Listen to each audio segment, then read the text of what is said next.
Bienvenidos a la audioteca del Club Agile de Scrum Manager. Hoy nos sumergimos en un artículo académico Ok. que nos lleva al corazón de Scrum en el mundo real. Así es el artículo Real World Scrum, A Grounded Theory of Variations in Practice.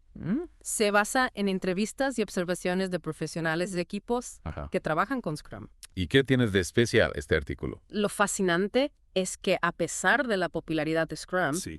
la investigación revela que se adapta y modifica constantemente Ya veo. en la práctica. Para quienes nos acompañan, este deep dive explorará cómo se están utilizando Ajá. los roles artefactos y prácticas de Scrum en el día a día. Sí.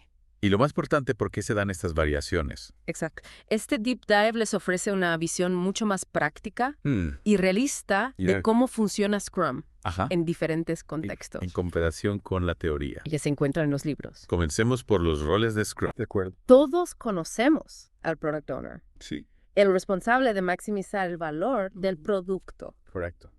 Idealmente un Product Owner se dedica a un solo equipo. Sí. Pero ¿qué sucede en la realidad? Bueno, si bien muchos equipos sí cuentan con un Product Owner dedicado, Ajá. el estudio encontró Mm. que algunas organizaciones ¿Ya? asignan un mismo Product Owner Wow. a varios equipos. Imagínese Ya. la complejidad de gestionar las necesidades Y- y prioridades de múltiples equipos a la vez. Exacto. En su experiencia, ¿qué tan común es esta situación? ¿Y qué tipo de desafíos enfrentan estos product owners? En mi experiencia, la asignación de un Product Owner Ajá, a varios equipos es más común de lo que se piensa. ya veo. Especialmente en organizaciones que están adoptando Scrum. Mm. El principal desafío radica en la gestión de tiempo Ajá. y la comunicación. Mm. El Product Owner necesita coordinarse con múltiples equipos, Ujú. entender sus necesidades Sí. Y tomar decisiones que impacten a todos, Ya. lo que puede ser agotador Ujú. y llevar a retrasos si no se gestiona adecuadamente. Claro. Y esto nos lleva a preguntarnos qué estrategias pueden utilizar estos product owners para ser efectivos en su rol, a pesar de la carga adicional. Una estrategia clave es establecer Ajá. una comunicación clara y constante Ya. con cada equipo. Como por ejemplo. Esto puede incluir reuniones periódicas Ujú. para revisar el backlog del producto, discutir las prioridades Sí, y resolver dudas. de acuerdo. También es fundamental que el Product Owner defina un proceso transparente Ya veo. para la toma de decisiones, Mm. asegurando que todos los equipos estén informados Ajá. y se sientan escuchados. Tiene mucho sentido. Ah, Ahora pasemos al Scrum Master, de acuerdo. el guardián del proceso Scrum. Sí. Se supone que este rol también debería ser dedicado, ¿verdad? Sí, idealmente el Scrum Master se enfoca en un solo equipo. Para poder guiarlos, que eliminar obstáculos Ajá. y asegurar que se sigan los principios. Sin embargo, el estudio encontró que no siempre es así. ¿Qué alternativas al Scrum Master dedicado Mm. se observaron en la investigación? En algunos casos se encontró que los equipos rotan el rol Ajá. de Scrum Master entre sus miembros. Esta práctica puede ser beneficiosa para fomentar el liderazgo compartido Ajá. y que todos los miembros del equipo se familiaricen con el proceso Scrum. Interesante. ¿Y qué hay de los equipos que deciden prescindir del Scrum Master por completo? Sí, el estudio también encontró casos en los que los equipos, al considerarse lo suficientemente maduros, Ajá. decidieron eliminar el rol del Scrum Master. Esto podría funcionar para equipos Mm. con amplia experiencia en Scrum Sí, y un alto nivel de autodisciplina. exacto. Sin embargo, eliminar el Scrum Master puede ser arriesgado, ¿no? Especialmente si el equipo aún está en proceso de maduración. Exactamente, la ausencia de un Scrum Master dedicado puede llevar a que el equipo se desvíe de los principios de Scrum, Ya veo. pierda el enfoque en la mejora continua Ajá. o incluso que resurjan viejas prácticas que no son ágiles. Hablemos ahora del equipo de desarrollo. De acuerdo. Scrum promueve la idea de equipos multifuncionales, donde todos los miembros tienen las habilidades necesarias Y para completar las tareas. correcto. ¿Qué tan común es esto en la realidad? Bueno, la realidad es que los equipos multifuncionales no son tan comunes como se desearía. Ya veo. El estudio encontró que la mayoría de los equipos Ajá. están compuestos por especialistas. ¿Y qué ejemplos concretos encontraron? Por ejemplo, mencionaban un equipo con 4 desarrolladores, 2 testers Ajá. un analista de negocios y un product owner.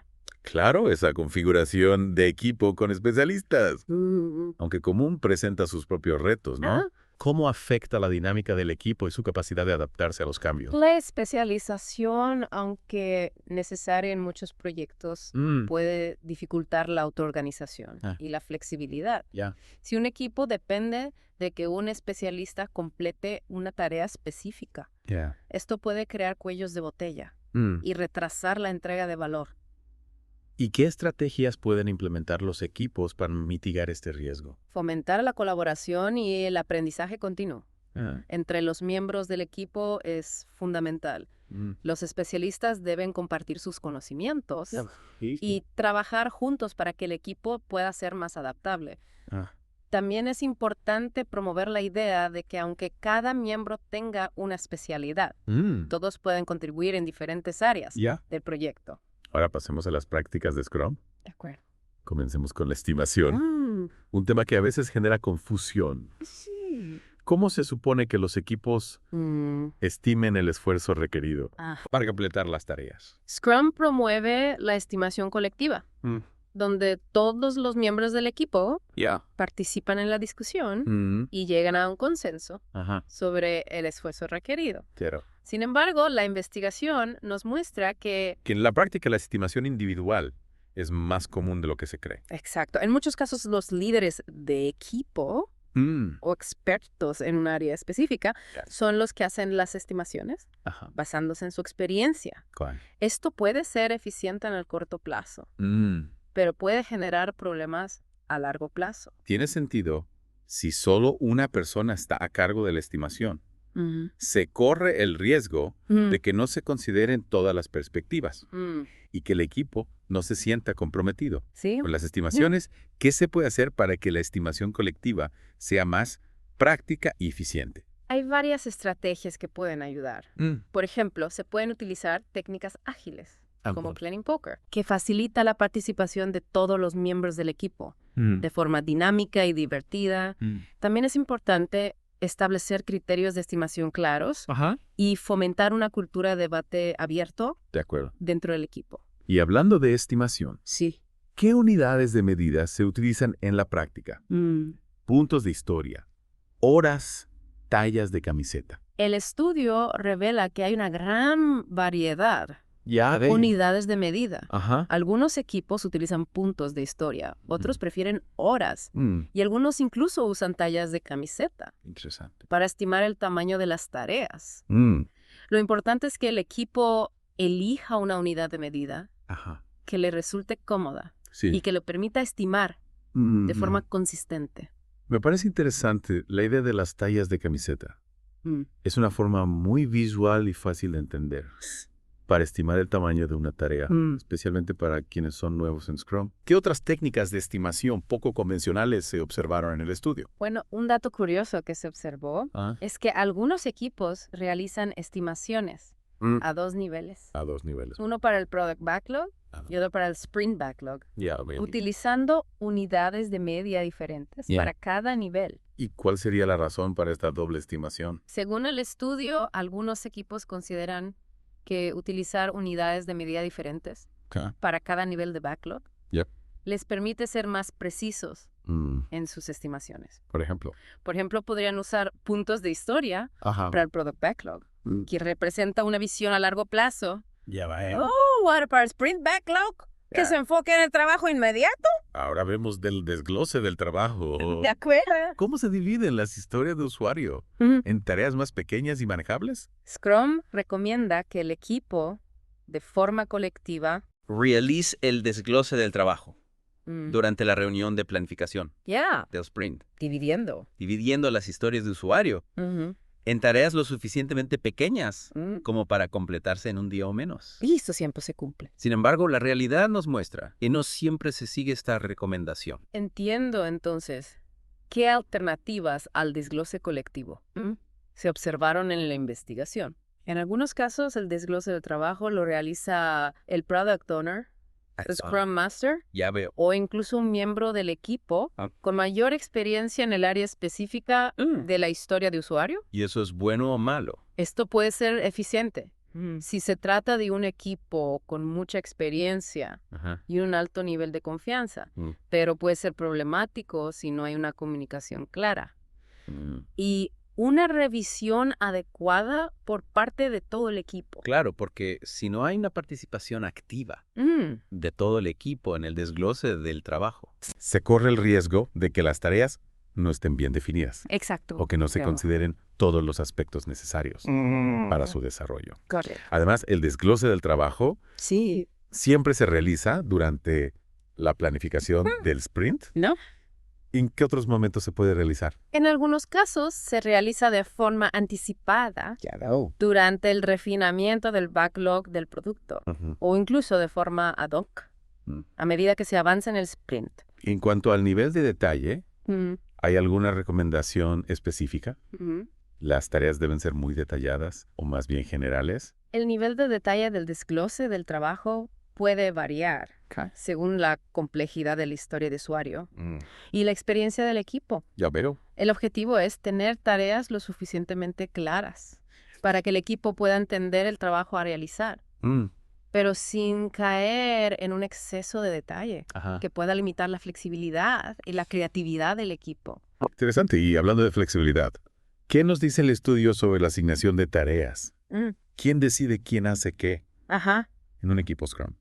Idealmente, en Scrum, la asignación de tareas es un proceso de autoorganización, donde cada miembro del equipo elige la tarea Ya veo. que quiere realizar en función de sus habilidades e intereses.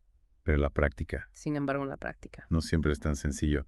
Me imagino que la realidad del trabajo en equipo a veces exige otro tipo de asignación de tareas. Exactamente, el estudio encontró que si bien algunos equipos sí practican la autoasignación de tareas, otros utilizan la asignación directa. Asignación directa. Donde el Scrum Master, Ya veo. el líder del equipo o incluso el Product Owner asignan las tareas a los miembros del equipo.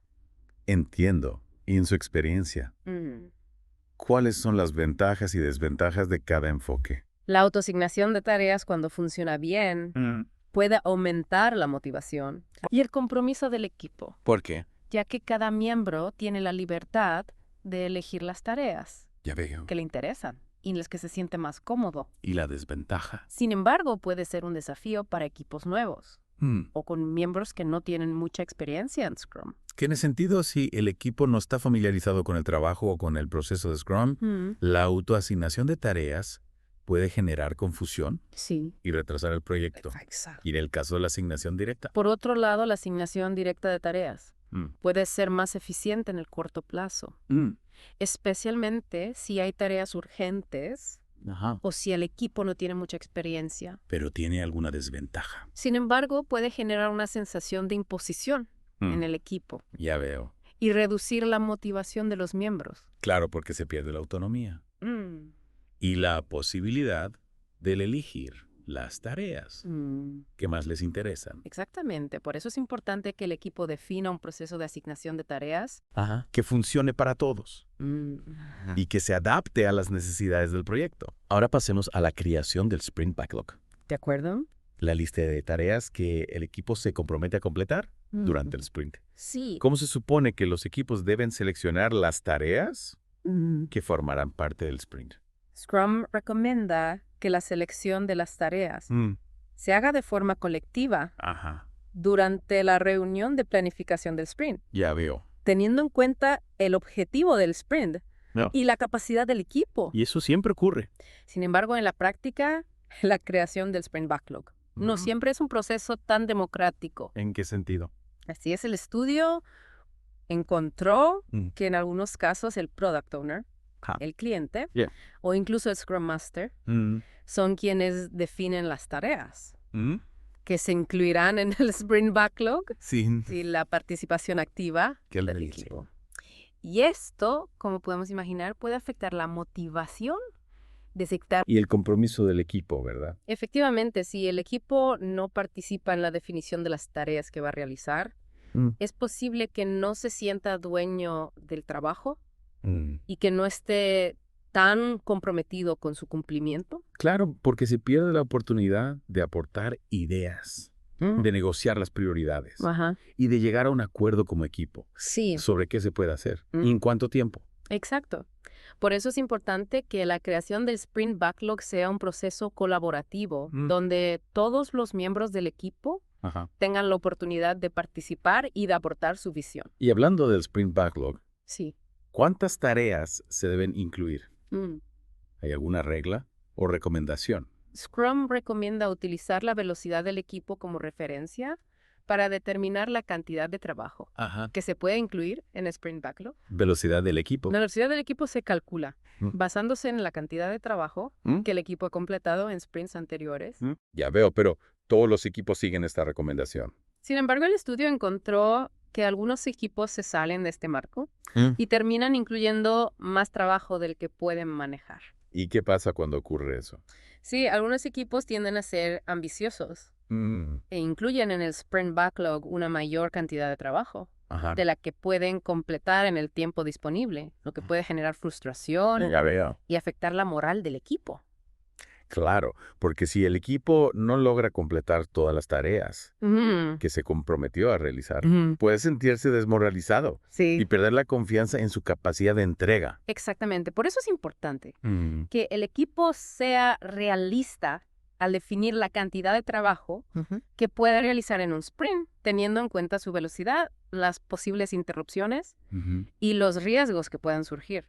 Y finalmente hablemos del objetivo del sprint. De acuerdo. La razón de ser del sprint. El resultado que se espera lograr. Sí. ¿Cómo se define ese objetivo? ¿Y qué papel juega en la creación del Sprint Backlog? El objetivo del sprint debe ser claro, conciso, medible y estar alineado con las metas del proyecto. Es la brújula que guía al equipo durante el sprint. Ya veo. Y les ayuda a enfocar sus esfuerzos en la entrega de valor. Pero siempre se define un objetivo de sprint. Sin embargo, el estudio encontró que algunos equipos no definen un objetivo de sprint. ¿En serio? Que tienen múltiples objetivos, lo que puede generar confusión y afectar el enfoque del equipo. ¿Y qué consecuencias tiene eso? Exactamente. Algunos equipos no dedican el tiempo suficiente a definir un objetivo del sprint claro y preciso. Ya veo. Lo que puede llevar a que el equipo se disperse y no tenga una dirección clara. Claro, si el equipo no tiene claro hacia dónde se dirige, es difícil que pueda avanzar de forma eficiente y cohesionada. Por otro lado, algunos equipos definen múltiples objetivos para el sprint, lo que puede ser contraproducente. ¿Por qué? Si el equipo tiene que enfocarse en varios objetivos a la vez, es posible que no logre avanzar de forma significativa. Ya veo. En ninguno de ellos. Tiene mucho sentido definir un objetivo del sprint claro y único.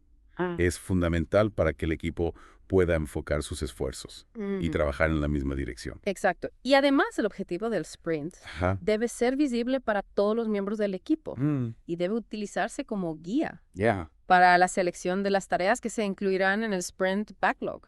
Pasemos ahora a la creación del Product Backlog. De acuerdo. El corazón del proyecto Scrum. ¿Quién es el responsable de crear y mantener este backlog? El Product Owner es el responsable principal del Product Backlog. Su trabajo consiste en recopilar las necesidades de los stakeholders, definir las funcionalidades del producto, priorizar las tareas y mantener el backlog actualizado y ordenado, de acuerdo al valor que aportan al producto. Scrum recomienda que el Product Backlog sea una lista ordenada de tareas con descripciones claras, estimaciones y valor de negocio. Sí. ¿Qué tan común es que los equipos sigan esta recomendación? En la práctica, el formato del Product Backlog puede variar bastante de un equipo a otro. ¿Y qué ejemplos concretos encontraron? Algunos equipos utilizan herramientas online, como Jira o Azure DevOps, para gestionar el Product Backlog. Ya veo. Mientras que otros utilizan pizarras físicas o documentos compartidos. Entiendo. Y en cuanto al contenido del Product Backlog, se limita a las nuevas funcionalidades del producto. ¿O también incluye otros tipos de tareas? El estudio encontró que el Product Backlog no se limita a nuevas funcionalidades. También puede incluir tareas técnicas. ¿Cómo cuáles? Como corregir errores, mejorar el rendimiento, reducir la deuda técnica. Además, puede incluir tareas no técnicas, por ejemplo, como crear documentación, realizar estudios de viabilidad o coordinar con otros equipos. ¿De acuerdo? Entonces el Product Backlog es un reflejo de la realidad del proyecto con todas sus complejidades, prioridades. Exacto. ¿Y qué implicaciones tiene esto para la gestión del proyecto? La variedad de elementos en el Product Backlog puede hacer que la priorización y la planificación sean más desafiantes. Ya veo. Es crucial que el Product Owner tenga una visión estratégica del producto y que sepa cómo equilibrar las diferentes necesidades del negocio. Y hablando de priorización, ¿cómo deciden los equipos qué tareas son las más importantes y en qué orden deben desarrollarse? Scrum recomienda que el Product Owner sea el responsable de la priorización del Product Backlog, manteniendo las tareas ordenadas de acuerdo al valor que aportan al producto. Pero en la práctica. Sin embargo, en la práctica. La priorización no siempre es un proceso tan lineal. Exactamente. El estudio encontró que en algunos casos la priorización es un proceso más colaborativo. Ya veo. Donde el equipo de desarrollo también participa en la toma de decisiones. Tiene sentido después de todo el equipo de desarrollo. Es el que tiene un conocimiento más profundo de las tareas y de las dependencias entre ellas. Así es. Y además la participación del equipo. En la priorización puede aumentar su compromiso con el proyecto y su motivación para entregar valor. Ahora hablemos del refinamiento del Product Backlog. De acuerdo. El proceso de añadir detalles a las tareas para que el equipo pueda desarrollarlas. ¿Cómo se realiza este proceso en la práctica? Scrum recomienda que el refinamiento del Product Backlog sea un proceso continuo donde el Product Owner, el Scrum Master y el equipo de desarrollo trabajan juntos para asegurar que las tareas estén bien definidas y que se comprendan todos los aspectos necesarios para su desarrollo. Y se cumple esto al pie de la letra. Sin embargo, en la práctica, el refinamiento del Product Backlog no siempre es un proceso tan estructurado. ¿En qué sentido? Efectivamente, el estudio encontró que en algunos casos el refinamiento se realiza de forma más ad hoc. Ya veo. Durante la reunión de planificación del sprint o incluso durante el desarrollo de las tareas. ¿Y esto, como podemos imaginar, puede generar problemas de comunicación y retrasar el desarrollo del proyecto? Exactamente, si las tareas no están bien definidas. Antes de que comience el sprint, es posible que el equipo tenga que detener el trabajo para aclarar dudas o que se produzcan errores que retrasen la entrega de valor. Claro, porque si el equipo no tiene las tareas, es difícil que pueda avanzar de forma eficiente y sin errores. Por eso es importante que el equipo dedique tiempo al refinamiento del Product Backlog y que se asegure de que las tareas estén bien definidas antes de que comience el sprint. El estudio propone una clasificación interesante de las variaciones que se encuentran en la práctica. ¿Puedes explicarnos un poco más sobre esta clasificación? Claro, el estudio clasifica las variaciones en 4 tipos. Estándar necesarias, contextuales y desviaciones claras. ¿Puedes darnos un ejemplo de cada tipo de variación? Por supuesto, una variación estándar sería, por ejemplo, utilizar una técnica de estimación diferente a la que se describe en la guía de Scrum, como Planning Poker. Ya veo. O la estimación por tallas de camiseta. Entiendo. Scrum no especifica qué técnica de estimación se debe utilizar. Así que cualquier técnica que el equipo elija se consideraría una variación. Retomando nuestro deep dive en el mundo real de Scrum, ahora que ya conocemos las variaciones más comunes en roles, artefactos y prácticas, profundicemos en sus implicaciones. Exacto, porque como mencionábamos antes, no se trata de seguir Scrum a ciegas, sino de entender cómo estas variaciones impactan el trabajo de los equipos para así poder usarlas de manera estratégica. Precisamente se trata de adaptar Scrum de forma inteligente a las necesidades de cada proyecto y para eso primero hay que comprender las consecuencias de cada decisión. Empecemos con las variaciones. En los roles hablamos de cómo algunos equipos comparten un Product Owner entre varios equipos. ¿Qué consecuencias puede tener esto para la dinámica de los equipos y la eficiencia del desarrollo? Bueno, compartir un Product Owner puede ser una solución práctica en organizaciones con recursos limitados, pero también puede generar cuellos de botella y afectar la comunicación. Ya veo. Imaginemos un Product Owner que tiene que atender las necesidades de 3 equipos a la vez. Es probable que no pueda dedicar el tiempo suficiente a cada equipo. y que se generen retrasos en la toma de decisiones. Claro, porque el Product Owner se convierte en un punto único de fallo si no está disponible o si se retrasa en una decisión. El trabajo de varios equipos puede verse afectado. Exactamente. Y además la comunicación se vuelve más compleja. El Product Owner tiene que coordinar reuniones con múltiples equipos, asegurarse de que todos tengan la misma información y que se entiendan las prioridades. En su experiencia, ¿qué estrategias pueden ayudar a mitigar estos riesgos? ¿Cómo puede un Product Owner ser efectivo cuando trabaja con varios equipos? La clave está en la organización y la comunicación. El Product Owner debe establecer un sistema de trabajo claro y transparente con reuniones periódicas con cada equipo, un proceso definido para la gestión del backlog del producto y una comunicación fluida a través de herramientas online.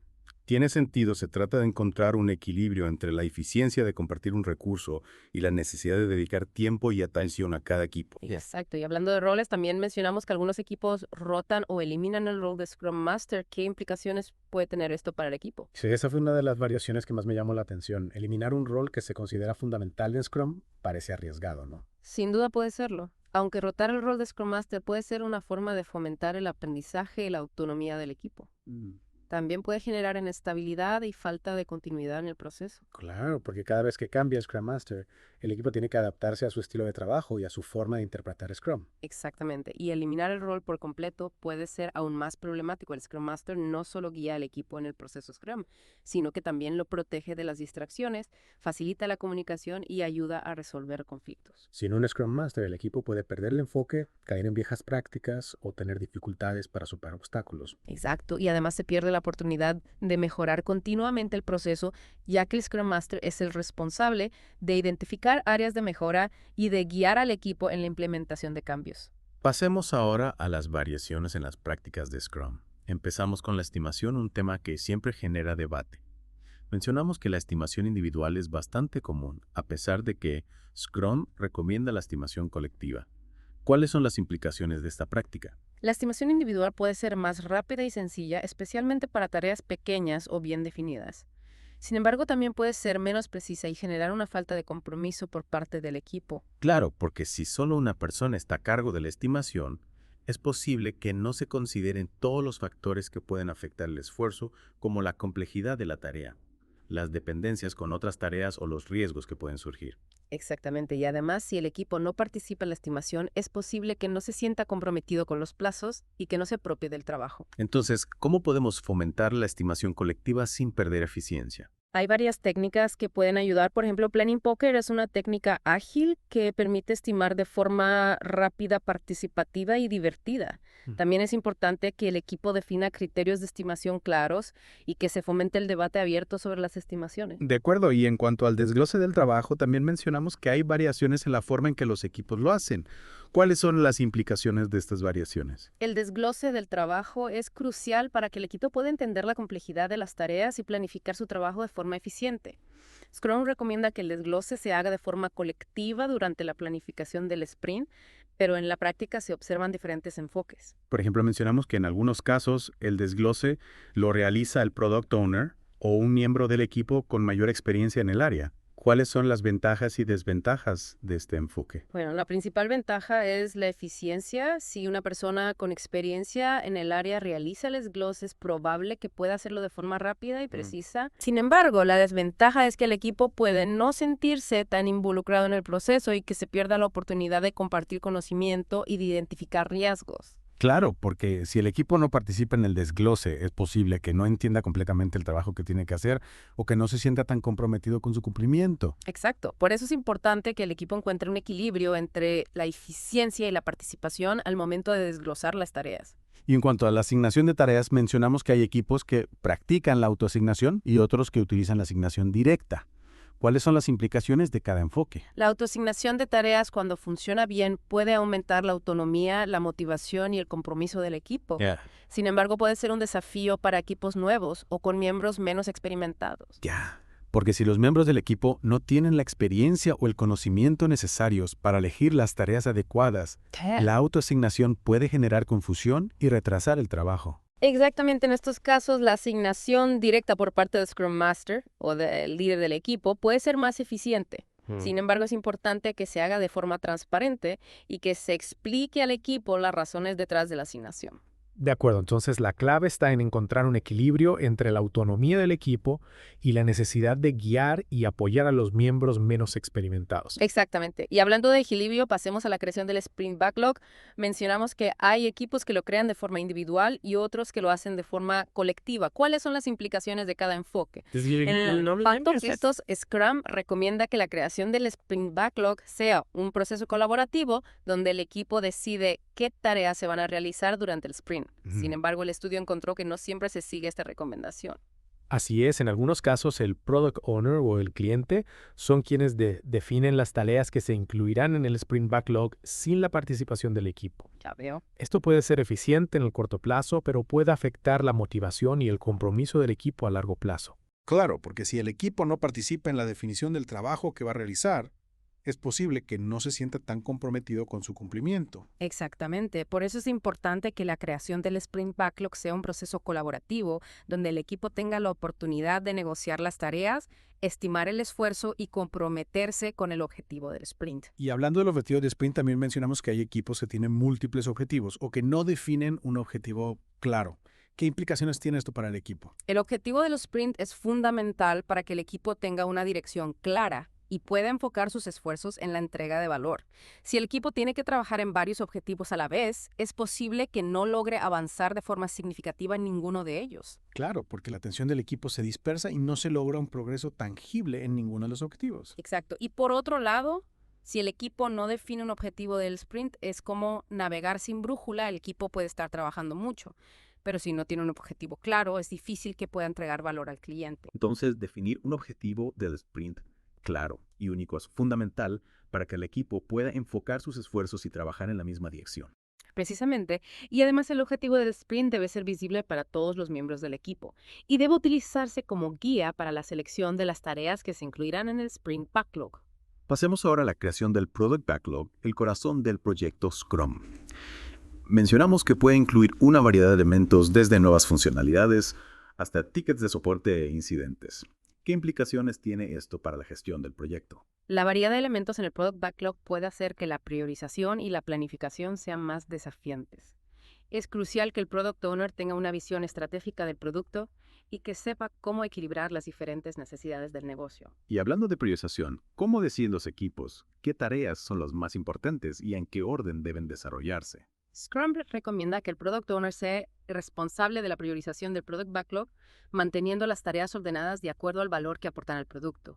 Sin embargo, en la práctica la priorización no siempre es un proceso tan lineal. Exactamente. El estudio encontró que en algunos casos la priorización es un proceso más colaborativo, donde el equipo de desarrollo también participa en la toma de decisiones. Tiene sentido. Después de todo, el equipo de desarrollo es el que tiene un conocimiento más profundo de las tareas y de las dependencias entre ellas. Así es, y además la participación del equipo en la priorización puede aumentar su compromiso con el proyecto y su motivación para entregar valor. Ahora hablemos del refinamiento del Product Backlog, el proceso de añadir detalles a las tareas para que el equipo pueda desarrollarlas. ¿Cómo se realiza este proceso en la práctica? Scrum recomienda que el refinamiento del Product Backlog sea un proceso continuo donde el Product Owner, el Scrum Master y el equipo de desarrollo trabajan juntos para asegurar que las tareas estén bien definidas y que se comprendan todos los aspectos necesarios para su desarrollo. Sin embargo, en la práctica el refinamiento del Product Backlog no siempre es un proceso tan estructurado. Efectivamente, el estudio encontró que en algunos casos el refinamiento se realiza de forma más ad hoc, durante la reunión de planificación del sprint o incluso durante el desarrollo de las tareas. Y esto, como podemos imaginar, puede generar problemas de comunicación y retrasar el desarrollo del proyecto. Exactamente. Si las tareas no están bien definidas antes de que comience el sprint, es posible que el equipo tenga que detener el trabajo para aclarar dudas o que se produzcan errores que retrasen la entrega de valor. Claro, porque si el equipo no tiene toda la información necesaria para desarrollar las tareas, es difícil que pueda avanzar de forma eficiente y sin errores. Por eso es importante que el equipo dedique tiempo al refinamiento del Product Backlog y que se asegure de que las tareas estén bien definidas antes de que comience el sprint. El estudio que estamos analizando propone una clasificación de las variaciones que se encuentran en la práctica. ¿Puede recordarnos esa clasificación? Claro, el estudio clasifica las variaciones en 4 tipos estándar necesarias contextuales y desviaciones claras. Ya que en la primera parte profundizamos en ejemplos de cada tipo, Ahora me gustaría que hablemos de las implicaciones de esta clasificación para los equipos Scrums. ¿Cómo puede ayudar esta clasificación a los equipos a tomar mejores decisiones? Esta clasificación nos ayuda a entender que no todas las variaciones son negativas. Algunas son necesarias para adaptar Scrum a las necesidades del proyecto, mientras que otras son simplemente malas prácticas que se deben evitar. Es decir, que no hay que tener miedo a desviarse de la guía de Scrum si la variación está justificada y aporta valor al proyecto. Exactamente. Las variaciones estándar y necesarias son parte del proceso normal de adaptación de Scrum, mientras que las contextuales deben utilizarse con precaución y solo cuando estén justificadas, y las desviaciones claras deben ser eliminadas lo antes posible. Entonces la clave está en entender el porqué de cada variación, documentarla y evaluar su impacto en el proyecto. Precisamente los equipos Scrum deben ser conscientes de las variaciones que están utilizando, entender las razones detrás de ellas y asegurarse de que no están comprometiendo los principios fundamentales de Scrum. Y con esto concluimos la segunda parte de nuestro Deep Dive en el mundo real de Scrum.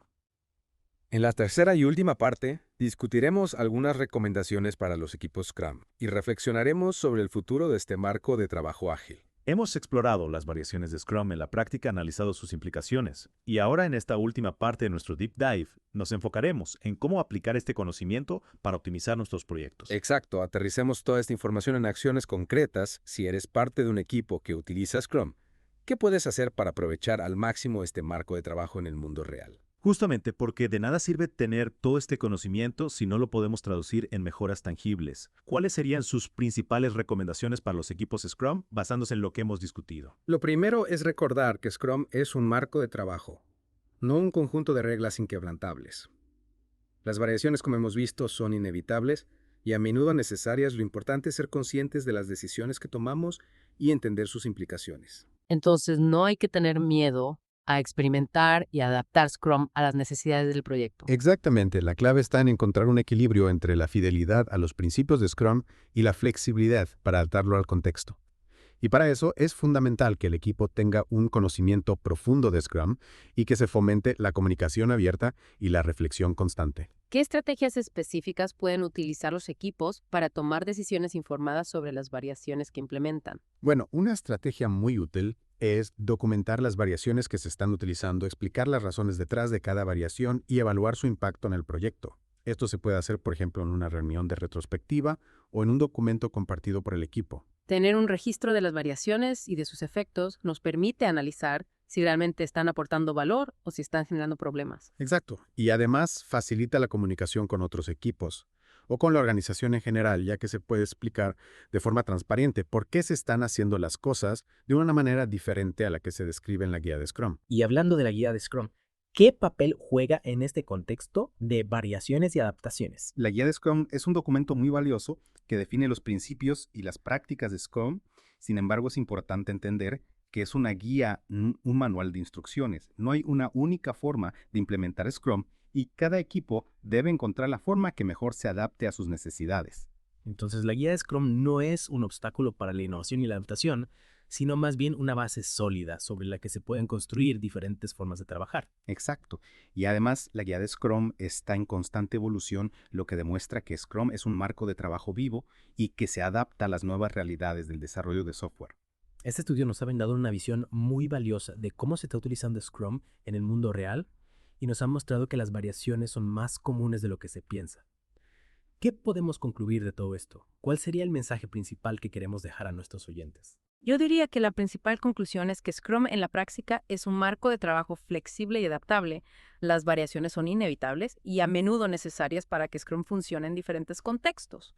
La clave está en comprender las diferentes razones detrás de las variaciones, utilizarlas de forma estratégica y evitar las desviaciones que contradicen los principios fundamentales de Scrum sin una justificación sólida. Exacto. No se trata de seguir Scrum al pie de la letra, sino de entender su esencia y adaptarlo de forma inteligente a las necesidades del proyecto. Y para eso es fundamental que el equipo tenga un conocimiento profundo de Scrum, que se fomente la comunicación abierta y que se reflexione constantemente sobre el proceso para asegurar que se están aprovechando al máximo los beneficios de este marco de trabajo ágil.